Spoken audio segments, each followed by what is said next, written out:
어서오세요. 반갑습니다. 안녕하세요. 저는 30대 후반의 남자입니다. 아내와 20대 초반에 결혼을 하였고, 중학생 아들이 하나 있습니다. 결혼한 지 20년이 다 되어 가다 보니, 다른 부부들처럼 한 달에 한 번 부부관계를 하는 정도였고, 저도 아내도 큰 불만 없이 잘 지내고 있었습니다.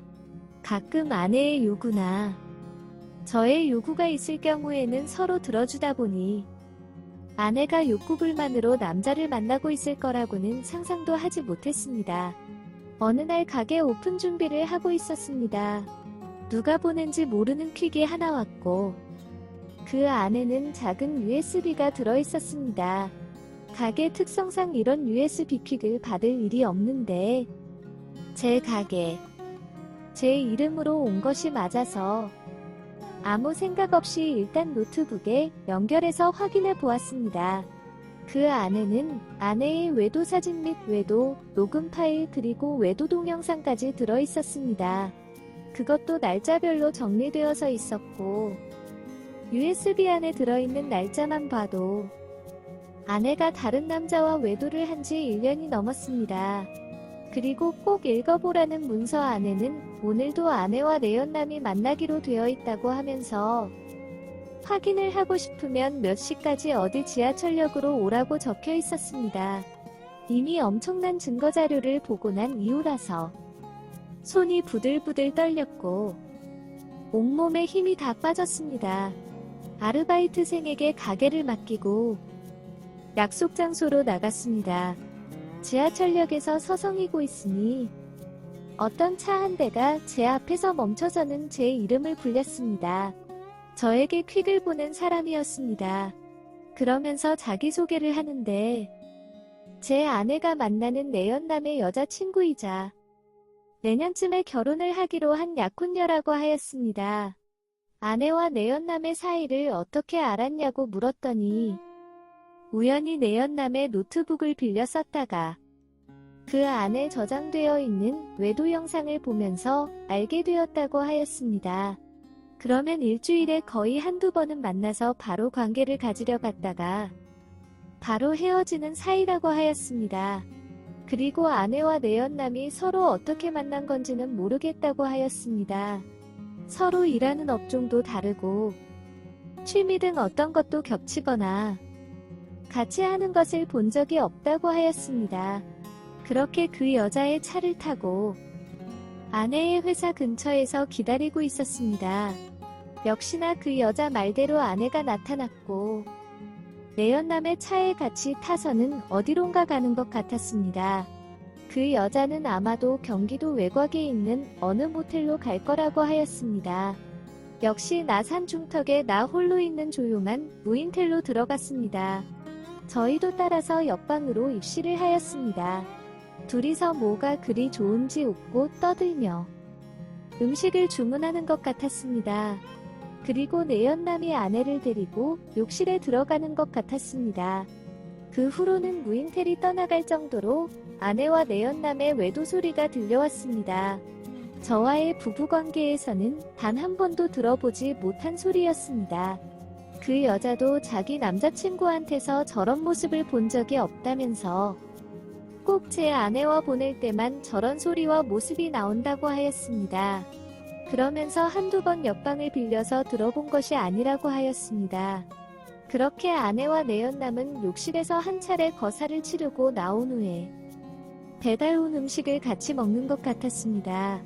침대에 앉아서 그 여자에게 어떻게 할 생각이냐고 물었습니다.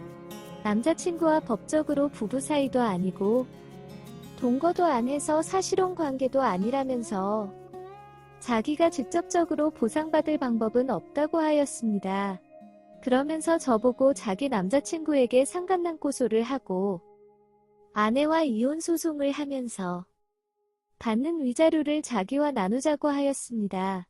그 대신에 자기가 변호사이니 자기는 변호사로 지정해주면 수임료도 받지 않고 최대한 많은 위자료와 재산 분할을 받을 수 있도록 최선을 다해주겠다고 하였습니다.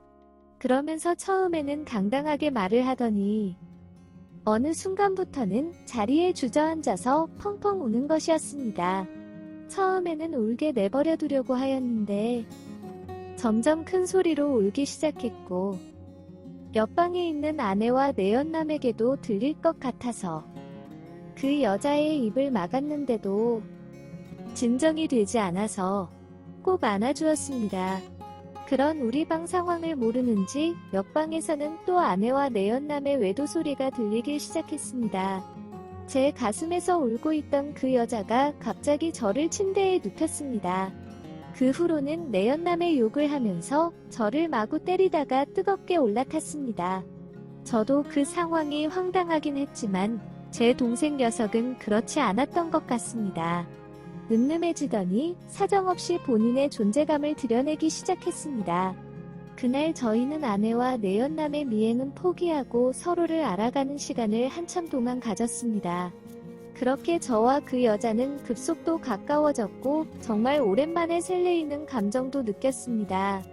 그리고 이렇게 궁합이 잘 맞는 여자도 처음이었습니다. 그 여자도 저와 궁합이 너무 좋았다면서 계속 제 생각이 난다고 하였습니다. 저희는 고민도 없이 결혼을 생각하기 시작했고 우선순위로 이혼과 상간남 소송을 진행하였습니다. 그들의 외도 미행 및 증거 수집 겸 뜨거운 데이트 무인텔 데이트를 하면서 모은 수많은 증거들 앞에서 아내와 내연남은 모든 사실을 인정하였고 내연남에게서 많은 위자료 겸 합의금을 받아냈습니다.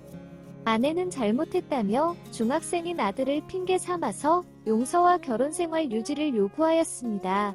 저는 더 이상 마음이 떠났고 힘들다고 하였는데도 계속해서 아들을 인질 삼길래 한 번만 더 그러면 제가 가지고 있는 모든 자료들을 아들에게 하나도 빠짐없이 전부 다 보여준다고 하였습니다. 심지어 모자이크 처리도 없이 완전히 다 보여준다고 하였습니다. 그렇게 해서 사랑하는 아들마저도 완전히 잃기를 원하냐고 물었습니다. 남편과 아들이 그렇게 사랑하고 소중했으면 외도를 하지 않는 것이 맞지 않냐면서 저와의 부부관계는 이렇게 끝이 나지만 아들과의 모자관계는 잘 이어져 나길 바란다고 하였습니다.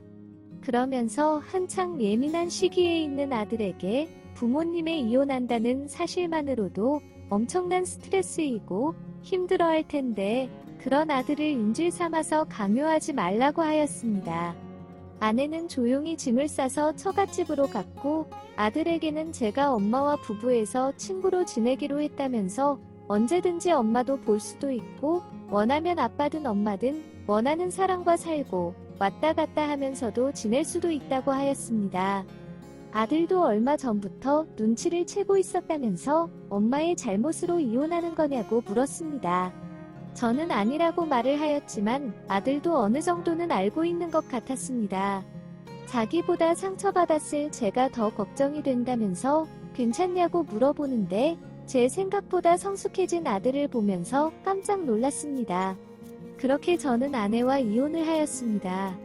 이혼한 이후로 그 여자와 본격적으로 연애를 시작하였고 얼마 전 이혼한 지 1년이 넘으면서 아들에게 만나는 여자친구가 있다며 그 여자를 아들에게 소개해 주었습니다.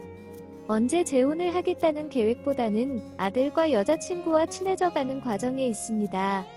그리고 아들과 이혼한 아내가 가끔씩 만나면서 모자 사이도 잘 지내고 있습니다. 오늘의 사연은 여기까지입니다.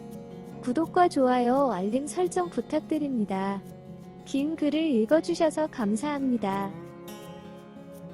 구독과 좋아요 꾹꾹 눌러주세요. 꾹꾹. 알림 설정도 꾹꾹 눌러주세요.